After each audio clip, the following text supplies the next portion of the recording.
ভেঙে মাথায় নেওয়া যদি সম্ভব হয় হবে, কিন্তু কাউকে সহজে কাফের বলা সম্ভব হবে না। আমি মাওলানা ইয়াসিনকে বলবো, এখনো পর্যন্ত যে সাবজেক্ট ক্লিয়ার হয়নি, যদি আপনি চান এখন পর্যন্ত অনলাইন হলে অনলাইন, অফলাইন হলে অফলাইন, সেই সাবজেক্ট ডিবেট হোক, আমি আহমদ রাজা হাজির।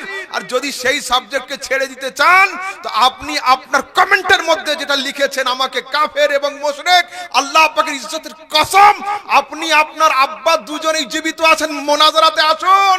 কিন্তু দুর্ভাগ্যের বিষয় আমার আব্বা নেই, কিন্তু আলহামদুলিল্লাহ বাপ আমাকে এমন তৈরি করে দিয়েছে যে পুরো ওয়েস্ট বেঙ্গলের ওয়াহাবি সমাজ যদি একদিকে হয়ে যায়, আর মৌলভী গোলাম সমদানির ছেলে মৌলভী আহমদ রাজা যদি একদিকে হয়ে যায়, তো আল্লাহ পাকের ইজ্জতের কসম, দেওবন্দীদের হাঁ করার কোনো ক্ষমতা হবে না।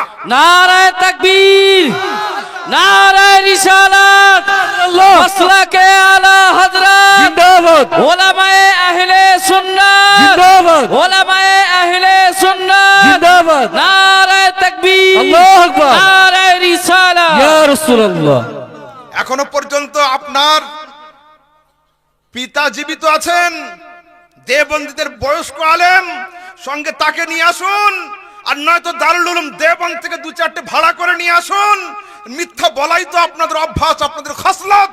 পশ্চিমবঙ্গের দুটো কারিকে নিয়ে বউ সাজিয়ে ওখানে সৌদির কারি সাজিয়েছিলেন, ওই রকম ভাড়া করে নিয়ে আসুন। আলহামদুলিল্লাহ আরবি বলতে পারি, আরবি পড়তে পারি। যদি সৌদির আলেম পর্যন্ত মুনাজারাতে আসে, গোলাম সমদানি নিজের ছেলেকে যা তৈরি করে গিয়েছে, আমি কথা বলার জন্য দোভাষী হায়ার করে আনতে হবে না। ও ইংলিশে যদি বলে আমি ইংলিশে বলতে পারি, ও যদি আরবিতে মুনাজারা করে আমি আরবিতেই মুনাজারা করতে রাজি রয়েছে। এত সহজ নয়। আপনি কি বললেন? কাফের, মুশরিক, এত বড় কথা। তো আসুন একবার সামনাসামনি হওয়া যাক, একবার আকীদা নিয়ে পাল্লাপাল্লি হোক যে আহলে সুন্নাত ভারী না বাকি তোমাদের।